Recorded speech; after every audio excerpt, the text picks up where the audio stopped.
The corridor outside the young prince's private study was silent, but a wooden toy cavalry horse lay on its side near the wall, far from the nursery where it belonged. The royal guard on rotation slowed, noticing a faint smear on the polished floor beside it. He paused, listening. No voices, no footsteps, only the distant hum of ventilation. Something in the corridor outside the young prince's private study felt heavier than the hour justified. Night rotations in that wing were usually quiet, but never empty. Somewhere there was always the faint echo of footsteps, the soft murmur of staff changing shifts, the distant click of a closing door.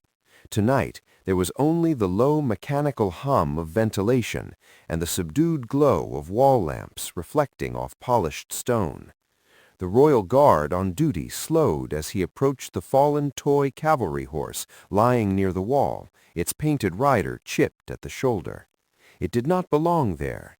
The nursery was 2 corridors away, and objects rarely traveled without reason in a palace governed by routine. He crouched, noticing the faint smear beside it, a dull streak against the shine of the floor, already drying at the edges. He did not touch it. Training held his hands still, his eyes moving instead.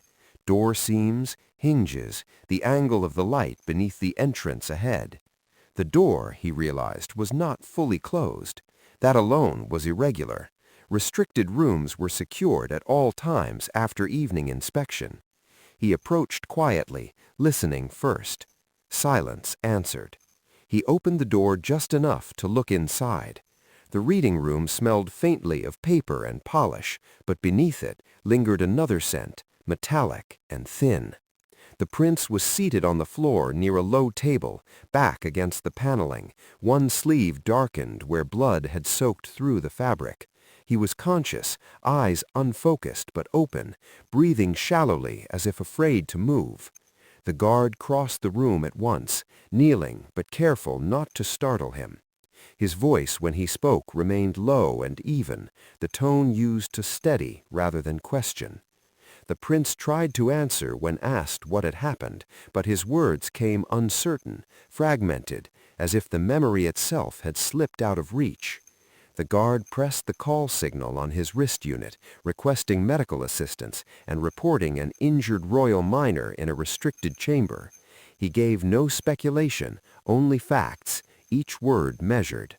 While waiting, he removed his outer glove and checked the prince's pulse with deliberate care, noting the temperature of the room, the faint draft coming from somewhere behind the shelves, the absence of any obvious sign of forced entry. When the medical team arrived, their movements were efficient but subdued, voices barely above whispers, as they stabilized the boy and prepared to move him. The guard stepped back only when instructed, remaining at the doorway to ensure the corridor stayed clear.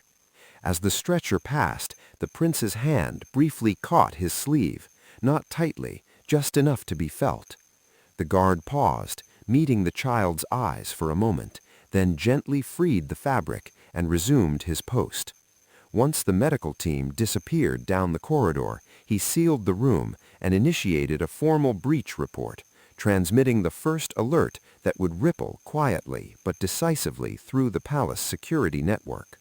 Within minutes, confirmations began to return, acknowledgments from supervisors and control stations, each one tightening the invisible net of procedure.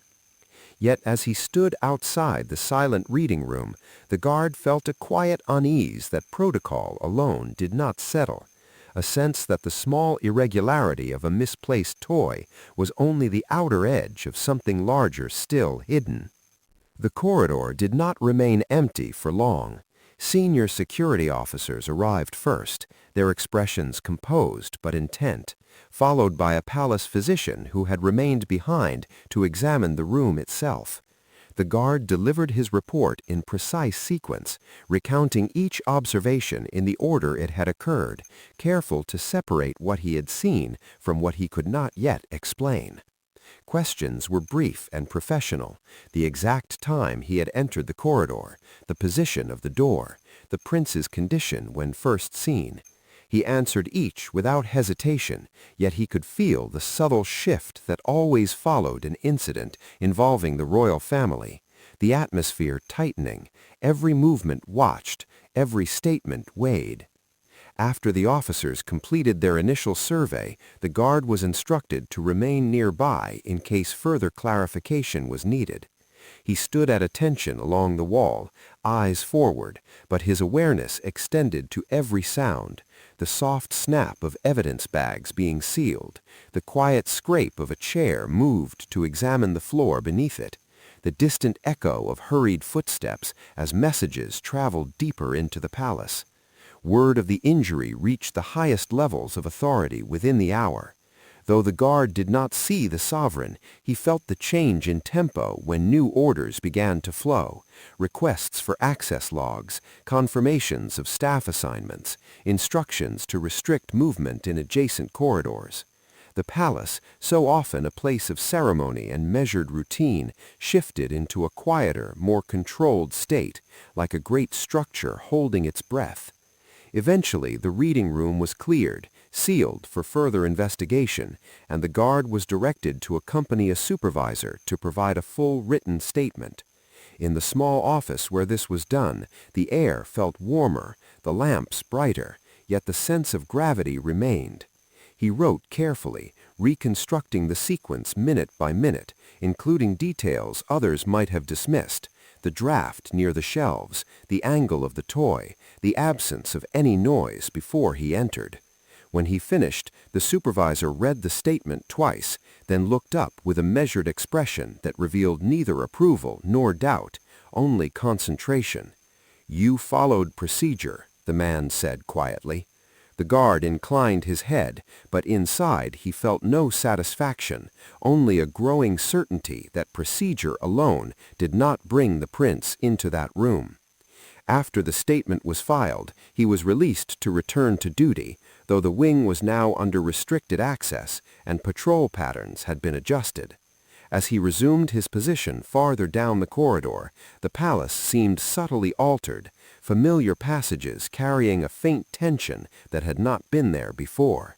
Somewhere beyond the walls, the injured child was being treated, and the machinery of inquiry was beginning to turn. Yet what remained most vivid in the guard's mind was not the sight of blood or the urgency of the response, but the quiet, inexplicable detail that had started it all. A single toy lying where it should never have been, and the unmistakable feeling in the stillness of that corridor that someone had intended it to be found, or intended it not to be noticed at all.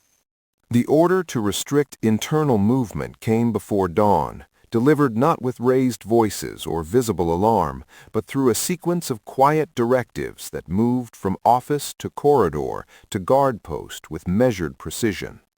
Doors that were normally left open were secured, secondary stairwells were locked, and the usual pattern of servants crossing wings at first light simply did not occur. From his new assignment inside the security control suite, the royal guard could sense the change in the palace as clearly as if the temperature itself had dropped. The room was dim except for the glow of monitors, each displaying a corridor, a doorway, or a stair landing somewhere within the complex. Rows of timestamps advanced steadily, indifferent to the unease gathering behind them. He had been reassigned temporarily to assist in reviewing the previous night's recordings, not because he was a technician, but because he had been the first to see the result of whatever had happened. A senior officer stood nearby, arms folded, while a civilian surveillance specialist moved through the footage minute by minute. The guard watched in silence, studying the images not only for what they showed, but for what they did not.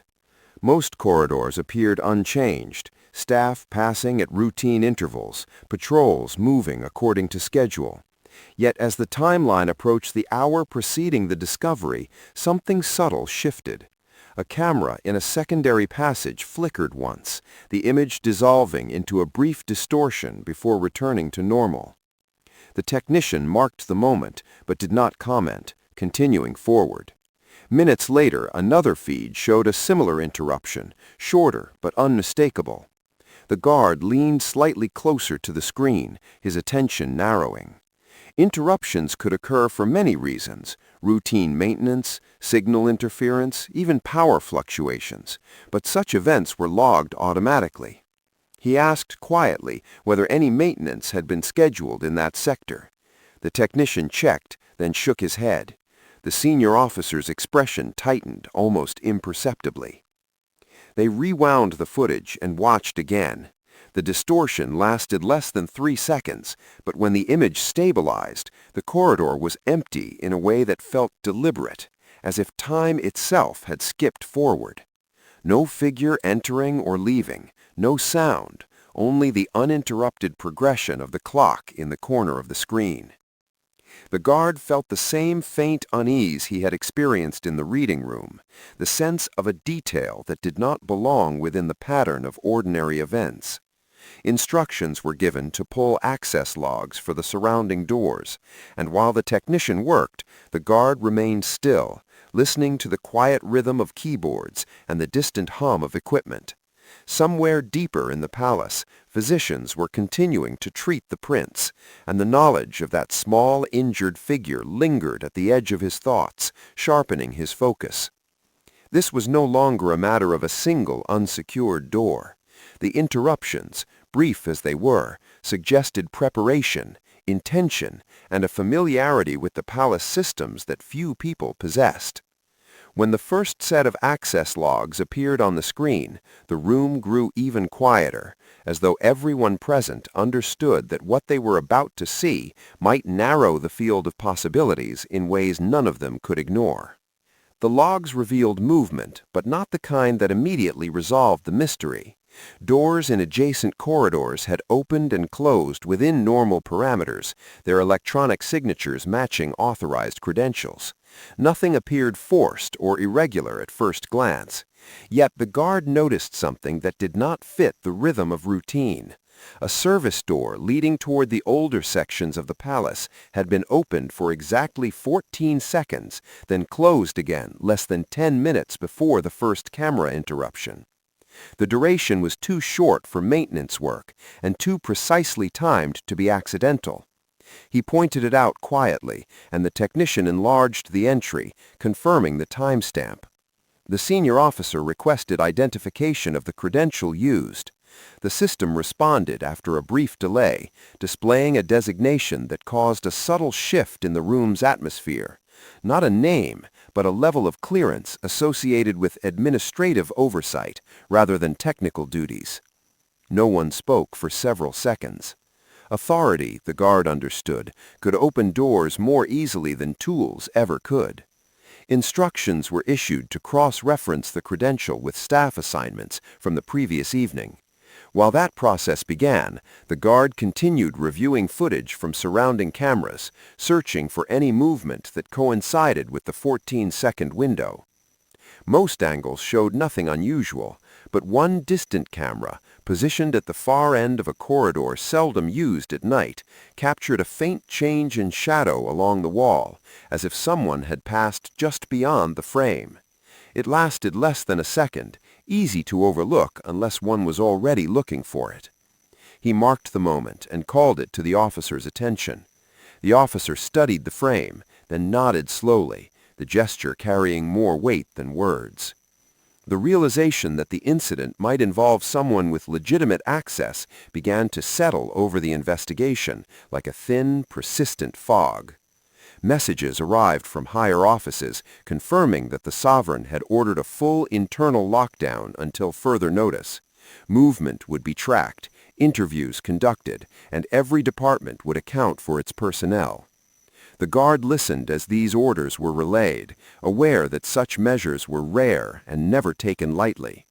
Yet even as the investigation widened, he felt a growing conviction that the key to understanding what had happened lay not in broad sweeps of data, but in the quiet details, the seconds of missing footage, the brief opening of a door, the path a child could have been guided along without ever appearing on the main cameras. As the control room lights dimmed further to reduce glare on the monitors, the guard remained at his station, eyes moving steadily from screen to screen, the steady pulse of recorded silence. Somewhere within those fragments of recorded silence, he believed, was the precise moment when routine had given way to intention, and finding it would require patience, persistence, and perhaps a willingness to look beyond the limits of what procedure alone could reveal. By mid-morning, the palace felt different, not outwardly disrupted, but subtly restrained, as if every corridor had been wrapped in a layer of caution. Footsteps were quieter, conversations shorter, and even the light filtering through the tall windows seemed muted by the weight of the lockdown. The royal guard had remained in the control suite through the early hours, but shortly after the latest review session concluded, he was instructed to return to field duty within the restricted wing. The reassignment was procedural. Investigations required guards to remain visible in the areas most directly affected. Yet, as he resumed his post along a silent corridor, the images from the surveillance screens stayed with him, particularly the 14-second door entry and the shadow that had passed just beyond the camera's reach. Protocol dictated that once evidence was handed to the investigative unit, a guard's role became limited to maintaining order and reporting new observations. Analysis belonged to others. Still, as he stood beneath the steady glow of the wall lamps, he found his thoughts returning to the sequence of events again and again, searching for continuity the recordings had not provided. A child did not simply appear in a locked reading room without a path leading there. Somewhere between the nursery wing and that isolated chamber there had been movement, and movement left traces even when systems failed to record them. Late in the morning, a security liaison approached with a brief instruction. The investigation team would conduct structured interviews with all personnel who had been on duty in adjacent sectors, and until those interviews were complete, patrol routes were to remain fixed. The guard acknowledged the order, but as the liaison moved on, a quiet tension settled over him. Fixed patrol routes meant accepting the limits of assigned ground, and those limits, he sensed, might prevent anyone from seeing the full path the prince had taken. The feeling was not impatience, but a disciplined unease, the same awareness that sometimes came during night watches when a sound in the distance did not align with the expected rhythm of the building. Hours passed with little change. The corridor remained still, the air cool, carrying faint echoes from distant wings where staff moved under supervision. At one point, a junior officer arrived to verify that all doors along the sector were secured, checking each seal methodically. When he reached the service corridor junction, he hesitated briefly, as if considering something, then moved on without comment. The guard noted the moment, not because it was irregular, but because it reinforced a growing impression. Attention was focused on the visible areas, the main passages, the places people naturally watched. Less visible routes, the narrow serviceways, the maintenance corridors, remained largely unexamined, assumed secure because they were seldom used. By early afternoon, the guard requested a brief meeting with the sector supervisor. The request itself was unusual but not improper. Guards were permitted to report analytical concerns if supported by observation. In the supervisor's office, a room lined with maps and patrol charts, he presented his reasoning calmly, outlining the time gaps, the door entry, and the likely necessity of a continuous route between the nursery area and the reading room. He did not speculate about motives or suspects, only about movement and possibility.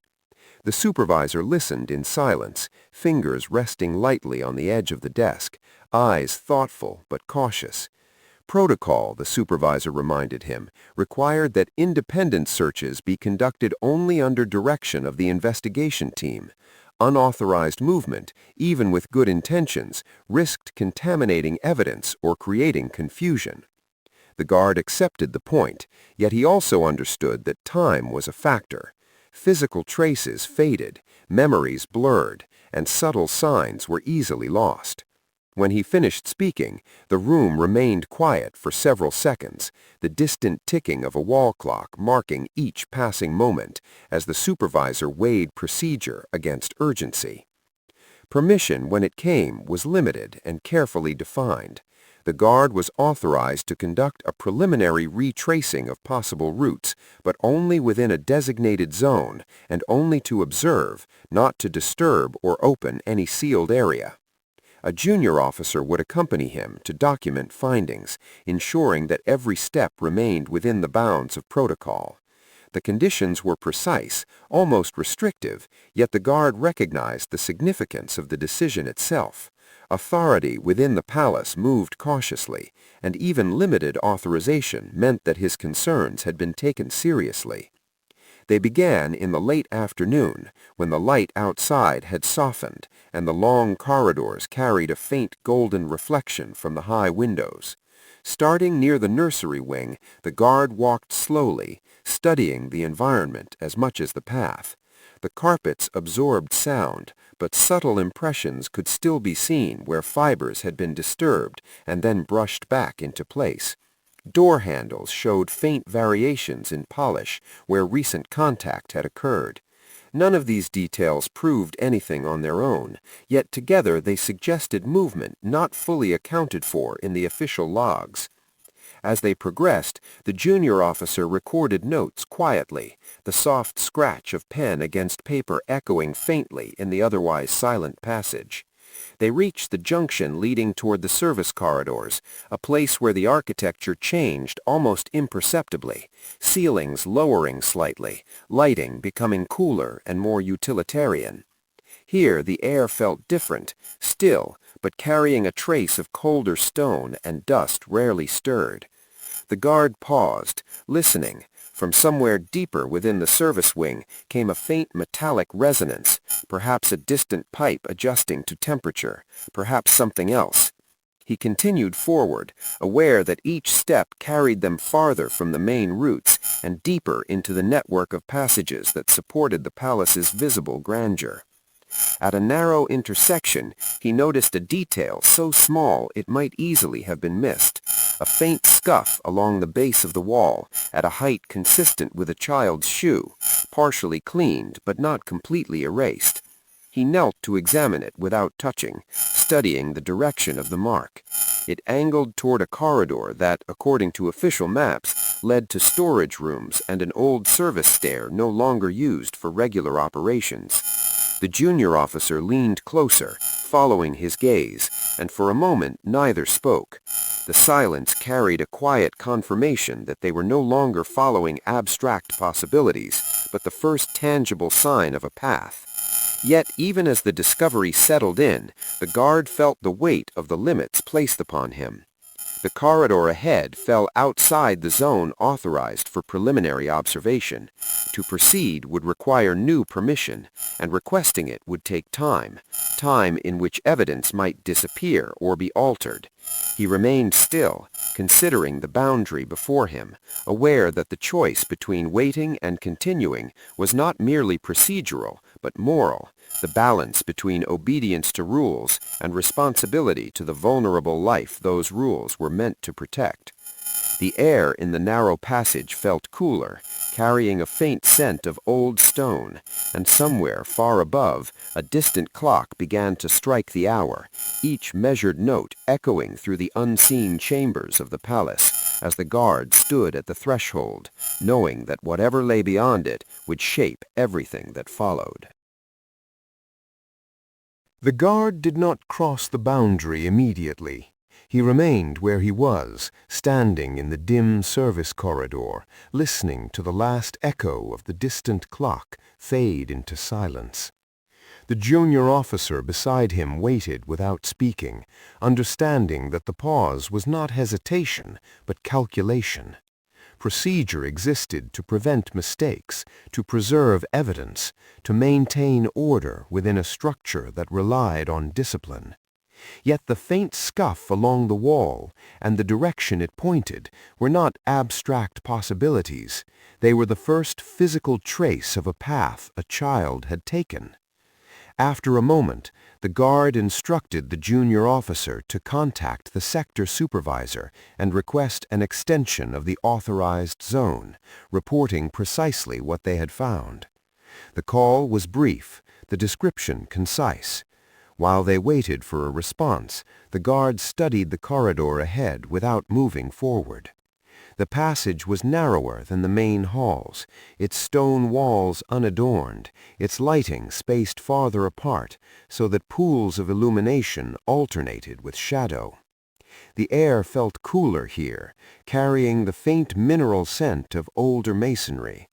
Dust lay along the edges of the floor, where cleaning equipment rarely reached, and in that dust he could see faint disturbances, too irregular to be footprints, but consistent with recent passage. The response from the supervisor came after several minutes that felt longer than they were. Authorization was granted, but again with conditions. They were to proceed carefully, observe only, and report immediately upon finding any structural access points or unsecured doors. The guard acknowledged the order and stepped forward. Their footsteps echoed softly as they moved deeper into the service wing, each sound absorbed and returned by the stone around them. The architecture here belonged to an earlier period of the palace's construction, practical rather than ceremonial, designed for movement of staff and supplies rather than display. At a bend in the corridor, they encountered a door set flush with the wall, painted the same muted tone as the surrounding stone, so that it was almost invisible unless one knew to look for it. A small metal plate beside the handle indicated it was part of the network of maintenance passages, no longer listed on standard patrol maps. The guard examined the handle closely without touching it, noting the faint sheen where recent contact had polished the metal. The junior officer photographed the detail, recording the time and location. The door was not locked. That, more than anything else, confirmed that what they were seeing was not the result of neglect, but of deliberate action. Slowly, the guard opened the door just enough to look inside. A narrow stair descended into shadow, lit only by a single low-wattage bulb that cast long, uneven reflections along the worn stone steps. The air rising from below was colder, carrying a faint draft that explained the one he had noticed earlier in the reading room. He closed the door again and reported the finding to the supervisor, providing coordinates and requesting further instruction. The reply came with a new directive: hold position while an investigative team was dispatched. The guard acknowledged, but as he stood in the quiet corridor, he felt the same tension returning, the awareness that every minute allowed whatever had happened to settle further into the past, making reconstruction more difficult. Still, he remained at his post, watching the silent door, listening to the faint sound of air moving through unseen spaces behind the walls. The investigative team arrived within 20 minutes, their presence quiet but purposeful. A senior investigator, accompanied by 2 technical specialists, examined the door and stairway methodically, photographing surfaces, measuring the angle of dust disturbances, and testing the air currents.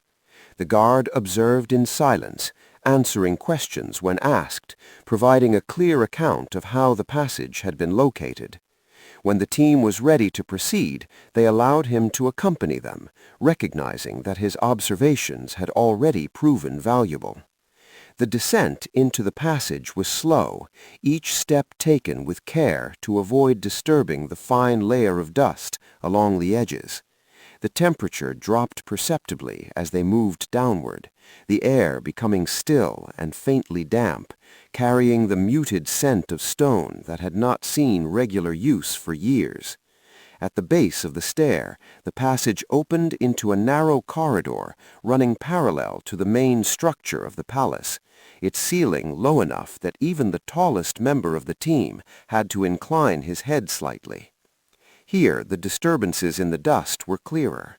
small partial impressions consistent with light footwear, and alongside them broader marks suggesting the presence of an adult guiding rather than carrying. The guard studied these traces with quiet concentration, the pattern forming in his mind with growing clarity. The child had not wandered here alone. Someone had brought him, moving carefully, avoiding areas covered by modern surveillance. They followed the passage until it branched, one path leading toward the older residential wing, the other rising gradually toward the sector where the reading room was located.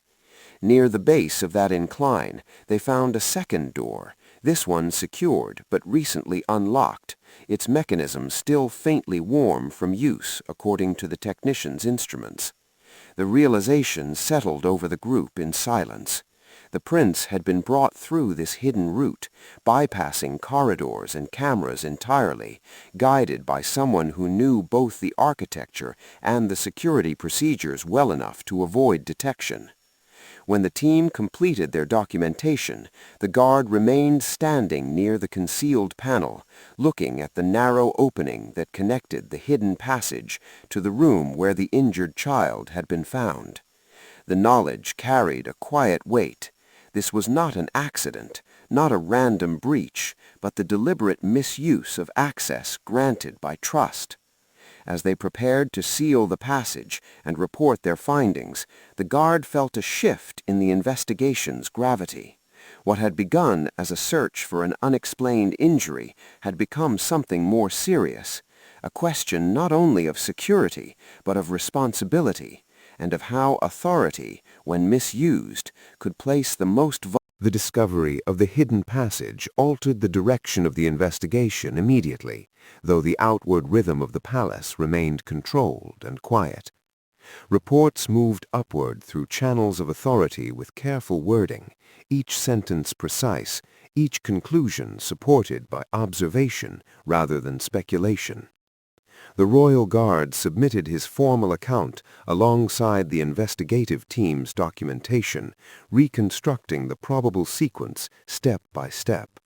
The unauthorized opening of the service door, the guided movement through the maintenance corridor, the concealed entry into the reading room. The clarity of the physical evidence left little room for doubt that the route had been planned in advance. Over the following day, access records were examined in greater depth, not only for doors, but for the administrative credentials capable of overriding standard restrictions. The process was deliberate and methodical, conducted by a small group of senior officials whose expressions remained composed even as the implications of the findings became clear. The misuse of authority was not dramatic or reckless. It had been quiet, technical, executed by someone who understood how to operate within the system without immediately triggering alarms. That understanding made the breach more serious, not less. The guard was present during several review sessions, not as an investigator, but as a witness to the physical realities behind the data. He watched as timelines were assembled, fragments of footage synchronized with access logs, interviews compared against recorded movements. Gradually, a coherent chain emerged, not a single catastrophic failure, but a series of small permissions and overlooked details that combined had allowed the incident to occur. The realization carried a subdued gravity. Systems designed to protect were only as strong as the discipline of those entrusted to use them. During this period, news of the prince's condition reached the security staff in brief, factual updates. The injury, while serious enough to require observation, was not life-threatening. The child was recovering, though still under close supervision, and visitors were strictly limited. The guard felt a quiet sense of relief at this, though he did not allow it to alter his focus. Protection was not measured only by outcomes, but by vigilance against what might yet occur. On the third day of the lockdown, the investigative team reached a conclusion regarding the credential used to open the service door. The identification was handled discreetly, shared only with those whose duties required knowledge of it. The individual in question was not a senior figure of public prominence, but a mid-level administrative officer whose role granted intermittent access to restricted areas for logistical oversight. Interviews revealed inconsistencies in his account of the evening's activities, small discrepancies that, when compared with the reconstructed timeline, formed a pattern difficult to dismiss as coincidence. The matter was transferred to the appropriate internal authority for formal proceedings, and the palace administration began the careful process of reviewing procedures that had allowed such access to be misused. Through all of this, the guard observed the tone of those in command. There was no anger displayed openly, no public declarations. Decisions were made in quiet rooms, recorded in restrained language, guided by the principle that preserving the integrity of the institution required confronting failures rather than concealing them. It was a lesson the guard understood instinctively. Protection meant accepting uncomfortable truths as readily as reassuring ones. As the lockdown gradually eased, the palace began to return to its measured routines, though subtle changes were visible to those who knew where to look. Access protocols were revised, requiring dual authorization for certain corridors and the sealing of maintenance passages not essential to daily operations. Training briefings were updated, including the incident, not in detail and without naming individuals, but as a case study in how minor irregularities could signal larger risks. The Royal Guard attended one such briefing in a quiet hall where the air carried the faint scent of polished wood and paper. Listening to the measured explanation of revised procedures, he felt no sense of personal distinction, only the steady awareness that vigilance was a collective responsibility. A few days later, he resumed his regular post along one of the main interior corridors, the same measured pace of duty returning, the same disciplined observation of doors, windows, and passing staff. The palace seemed unchanged to a casual observer, yet to him the building felt subtly different, as though the hidden network of passages behind its walls had become more present in his awareness. Late one afternoon, as sunlight angled through the tall windows and cast long reflections across the floor, he saw a small figure walking slowly by a member of the household staff. The prince moved carefully, but without visible pain, his steps steady, his expression thoughtful rather than frightened. The guard remained at attention as they passed, offering only the formal acknowledgment required by protocol. For a brief moment, the child looked up, meeting his gaze with a quiet recognition, then continued without speaking. The encounter lasted only seconds, yet it carried a sense of closure that required no words. That evening, as his shift ended, the guard walked once more past the corridor where the fallen toy had first caught his attention. The floor was polished, the lighting unchanged, the stillness no different from any other night. Yet he knew how easily such stillness could conceal the first sign of something wrong. He paused for a moment, listening to the distant hum of the palace at rest, and reflected not on the investigation or its outcome, but on the quiet responsibility that defined his duty. To notice what others overlooked, to act when instinct and observation aligned, and to accept that the most serious threats were rarely loud.